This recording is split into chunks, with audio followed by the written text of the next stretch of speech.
Let's admit it, doing your makeup for humid weather is like a whole struggle. You gotta factor in so many things. For example, you want your makeup to definitely last throughout an entire day, but also you don't want it to feel too cakey and heavy on your face. But at the same time, you still want to have that glam and you want to look good, right? So today I'm going to show you guys what is my routine to ensure your makeup lasts throughout an entire day, also including skin prep as well, which I already kind of have on, but I will show you guys what I use. So without further ado, let's get into it. I would argue and say that the most important part when it comes to makeup, and it's not about how much makeup you're putting on your face, the most important part is actually the skin prep, aka the skincare, and you should ideally have a good canvas and base to work with. When I say that, it does not mean that you need to have flawless skin, no acne, zero texture, that kind of thing. Nah, it's not about that.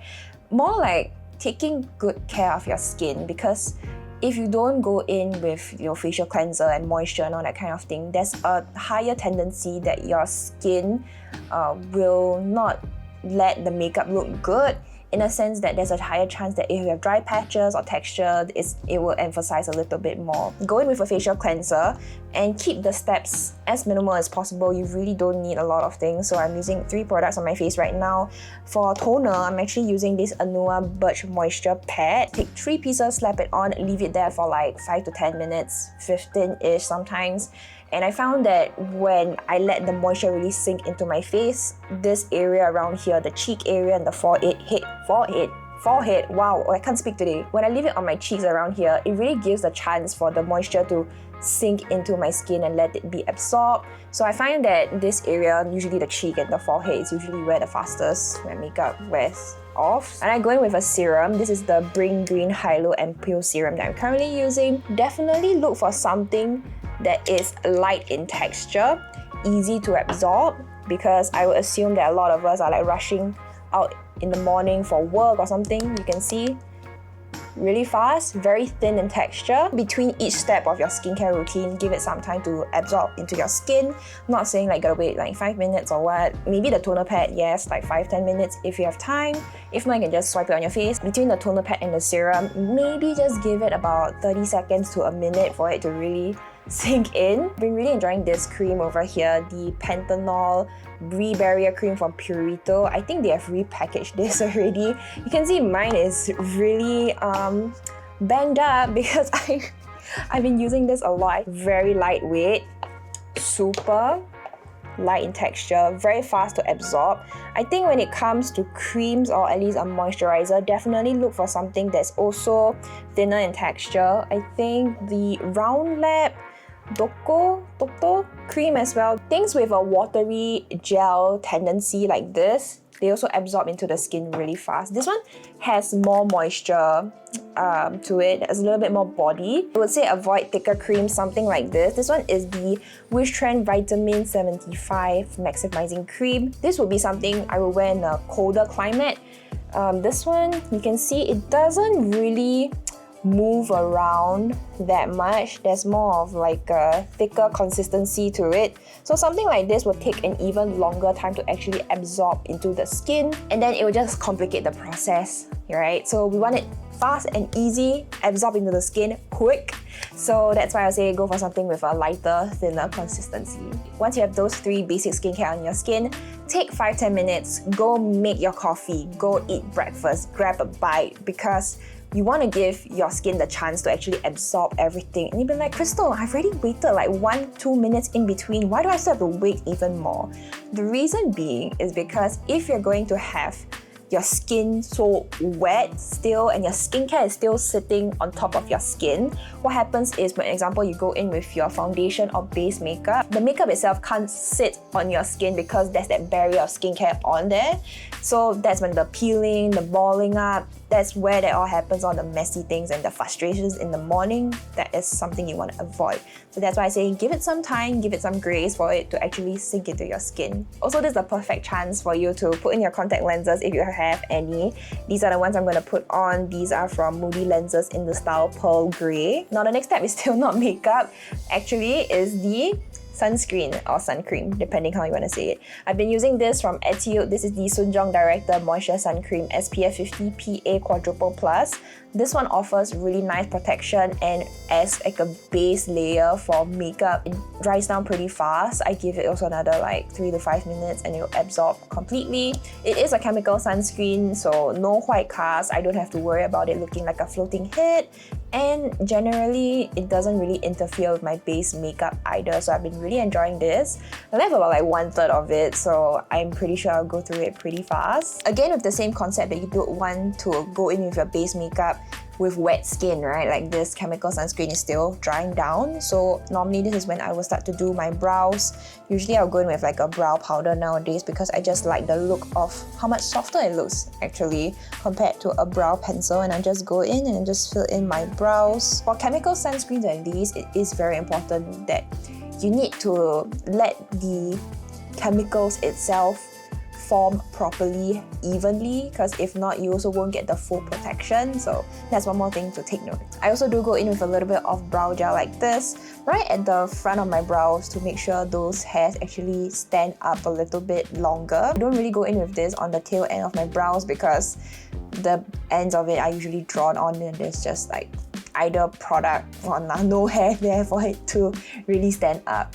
Now moving on to the eyelids, if you do choose to wear eyeshadow, I highly recommend you to get an eyeshadow primer. This one I'm using is from MAC. This is the MAC Paint Pot in Painterly, and honestly it is a little bit pricey, but I find that just that little rub, right, this much product is enough to go in for one eyelid, and you just tap it like that. And the reason why I love using the MAC paint pots is because it does color correct the unevenness on my eyelids. It gives a little bit of coverage while at the same time prepping the eyelids to, you know, hold the potential eyeshadow powder on your eyelids, and it just prolongs the wear and it makes the colors pop even more. You don't necessarily have to get a MAC paint pot, but I do like this product a lot, so I keep using it consistently. And I just want to show you, like, look at the difference between this side and this side. You can see that this one will help to make the eyes look a lot more clearer. And when it comes to the fun eyeshadow palette itself, you're gonna ask me, Crystal, what would you say is like the most long-wearing eyeshadow I've ever tried? This one, it depends, because I think, what would you like? Would you like something a little bit more pigmented, a little bit softer, a little bit more, you know, feminine? It really depends on personal preference. So this is like a whole separate dedicated review video, so please let me know if you'd like to see something about that. But generally, like a rule of thumb, I find that modern day eyeshadow palettes, when paired together with an eyeshadow primer like this, it definitely extends the longevity, and normally I would say I would give it a good 6 hours. It looks fine. Maybe around the 8-hour mark you will notice like a little bit of fading, but I think that's pretty normal because it's wear and tear. But for today, I will just do something simple. I'm gonna take the Clio Pro Palette Air over here, and I'm just gonna do a simple eye look. If you want to learn how to apply eyeshadow, I do have a dedicated tutorial as well, which you can also check out. When it comes to eyeliner itself, I would recommend using a cream gel liner like this. This one's from Mersey, the First Gel Eyeliner, one of my favorite eyeliners. This one's in the shade G2-Brown. The reason why I recommend using this is also because it's just more forgiving than a liquid pen eyeliner. You don't have to be super accurate, or at least not as accurate, or you don't have like shaky hands or something like that. And how you're going to prolong the wear of your gel eyeliner is you're going to set it with powder.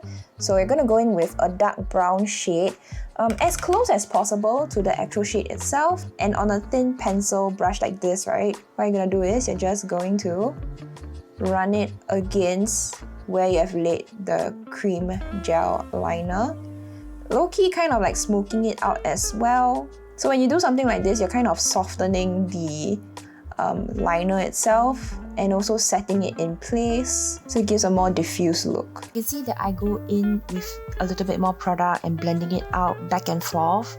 Take your time to just blend it out, and also it depends on your intensity of how smoky and feathery you want your liner to be. Do we see how soft and diffuse this is? Yeah, so with liner and without liner, you can see there's quite a big difference. Now for the lashes, please curl them. You can see the difference between curled and not curled.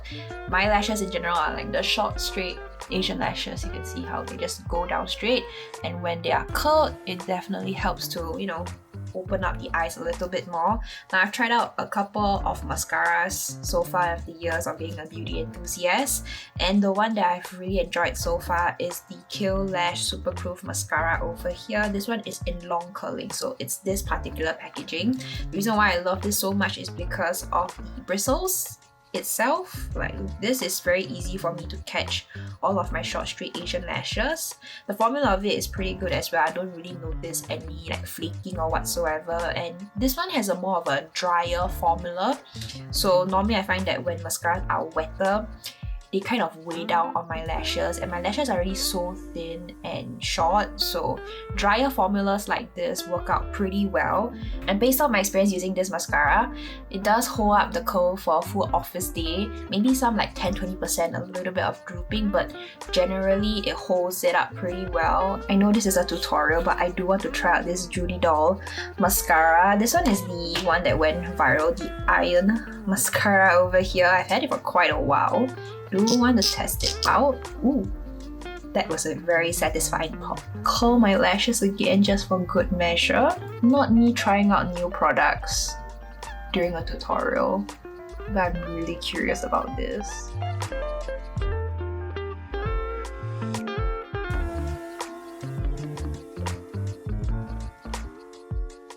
It was very easy for me to get into the inner corner over here, because essentially there's almost like no bristle to it at all. So for it to just graze against the lash itself, not bad. Okay, so this is about 2 coats of mascara.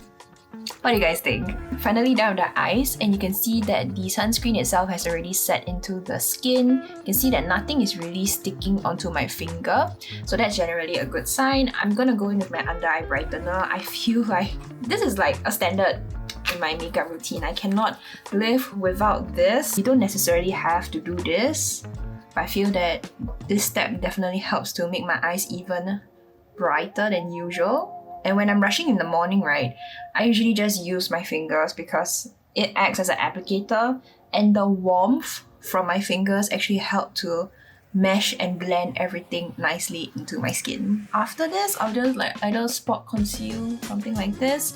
But recently I've been digging BB creams quite a bit, so I've been reaching out for the Purito Cica Clearing BB Cream in 21 Light Beige. Now this one is a little bit too pink for me, so I do go in with a bit of color corrector. This one is from GRWM Cosmetics. This one is in green beige, so it has that muted greenness to it and just helps to even out my skin tone, mixes really well with the Purito BB cream. It doesn't mess with the formula either, and I think this too is like a really happy medium for my skin because it just looks super flawless and it doesn't feel cakey on the skin either. Sometimes I just like to go in like this with my fingers and just like blend it out, but if I'm feeling bougie, I could use a brush as well. For concealers, I found that between liquid and a pot concealer like this, something that's a little bit more solid in form, this one actually does hold up a little bit better on top of bumps and creases like this over here. So this has a mixture of shades. This one is from T-Fit, and this is the neutral shade. It does pull a little bit orange. I go in with this a little bit sparingly, but I do mix the medium shade with the lighter shade. So it does work out. This looks something like this. And then I'll just gently tap it onto the skin over here. I'll blend it in with a clean finger. Honestly, sometimes I just leave my acne marks out and about. Like, I don't really bother too much. I just want my skin to look like skin. So that's why I'm just like, whatever, acne. I have this huge one on my chin over here. Honestly, you can't really see until like I go all the way up here. If I wanted to, I could cover it. I think I will go in with a darker shade over here because between like my face and my neck, this is like darker in shade, right? So I'm gonna go in with a little bit of the darker shade on top and just cover it. Ideally, you will want to color correct it as well, but if you're in a rush, you don't have to. You can color correct it with a green shade. Another struggle a lot of people face when it comes to making their makeup last in humid weather is that their blush fades really fast. So I'm going to show you guys how I make it last. I actually use a liquid blush and a powder blush. So this blush over here from Melinda, this is a Thai brand over here. I'm going to take some of that liquid blush on my fingertips over here. I'm just going to tap it on my cheek. Now for this particular product, the Melinda blush, you have to work a little bit fast, so I wouldn't recommend just dotting one here and blending this out because it will dry down really fast. So if you work fast, something like this, you can see that the blend is pretty much seamless over here. Sorry, before I go in with the powder blush itself, I will actually set down everything, like my full face, with loose powder over here. These two are my favorites right now. I have the Laura Mercier Loose Translucent Setting Powder, as well as the Fenty Beauty Pro Filter over here. This one is in Lavender #1. So this is actually a purple shade. Sounds scary, I know, but it's really not. Loose powder is not like the sexiest thing in a makeup routine, but it does make or break whether your makeup will last for an entire day. So I do have a bit of it on the cap over here, and I have a fluffy brush. What I'm going to do is I'm going to soak my entire brush in it like this, and I'm just going to tap it upwards like this. So I make sure that all the powder goes into the bristles itself and it holds the product. Okay? And I'm just going to press like this. I'm not sweeping, I'm pressing. Now, a lot of people will find that once they have, set their whole face, their blush isn't as obvious as what you first applied it as because it kind of has been like muted down by the powder. So that's why I would recommend going in with the powder blush. It's up to you. You can pick any one that you like. It doesn't have to be this brand. I'm using the Cezanne one. This is in #3. And I'm just using the default given brush. I'm just going in, knock off the excess as usual, and you can just focus the powder on the same spot around here. And if you want to make it cutesy a little bit, you could put some on the tip of your nose around here. I've been enjoying that recently, just putting it some like right over here on the tip. You can blend it out. If you don't like it, you can just take your loose powder, whatever excess powder there is, you can just sweep it off. This is probably like the best way to ensure your blush doesn't fade away with time. And for the lips, I would recommend going in with a lip pencil for sure. This is to make sure everything is, kept within the lines of your lips while maintaining the color itself. This one that I'm going in with is like a pinkish nude color from Clio. This one is in rosy pink, if I'm not wrong. And I'm just filling in the areas where my lips look very blurred out. And because the color is like so nude and very close to my natural lip color, it doesn't look very harsh at the same time. With the lip liner on, you can see that the lips are a lot more defined and it looks fuller. Not necessarily like, a full pouty pout kind of thing, not just yet. For Asian beauty, a lot of people will say that, oh, put on a lip tint because it will give you the glossy lip look and it will stain. But nowadays, I will actually turn more towards like a matte product. I don't know if it's just me having a fatigue of glossy lips. So I usually have been reaching for these two over here. This one is the Rare Beauty Lip Souffle. This has a more of like a velvety matte finish, soft matte. And it looks something like this over here. I love this formula and it's so pigmented as well. This one is a little bit too warm for today's look. So I'm going in with this MAC lipstick over here. This one is in Velvet Teddy. This one is like the perfect nude for me at least. It doesn't pull too warm or too cool. It's really like neutral on me. And it has a matte finish. And this is the final look. Not gonna lie, part of me is like, where's the shine? Where's the K-Beauty tint shiny gloss kind of look? But at the same time, I'm just not a huge fan of traditional lip glosses. Only because I find that it just gets all over the place. Sometimes the wind blows, I have my hair down, and when I try to pull my hair back, I have lip gloss just smeared across my cheek or against my glasses, and it's just not a fun time, it's just so messy. I really don't like to deal with that. So sometimes I just deal with a matte lip, and I think it just also wears better throughout your day as well. And actually, this is the final look. Honestly, it looks pretty skin-like already, but if you feel like it looks a tad bit powdery, you could go in with MAC Fix Plus. This is not a setting spray, more of like a finishing spray where it just kind of melts down the powder and makes it look more skin-like. So I'm gonna take off the mic. I don't know how to wet this over here. Essentially what you're gonna do is take this and you're gonna... You can see all the, little droplets on my face. Also, if you wear spectacles, if you see the MAC Fix Plus still drying down on your skin, do not put it on. Do not put your spectacles on just yet, because what's gonna happen is when the nose pad touches the nose bridge over here, it's gonna lift off everything. So this is the final look, achieving that sweat-proof, humidity-proof makeup, just locking in everything. Now, makeup to wear and tear throughout the entire day is pretty normal, but all these small little steps of skin prep, makeup prep, application as well, it will just help to reduce the wear and tear and the damage to it throughout the entire day. So I hope you guys found this video helpful. Please let me know what you guys think as well, and I will see you guys in this video over here where I check out the Mask Fit cushion from Tia. Really popular, and I put it to the test in Singapore's humidity.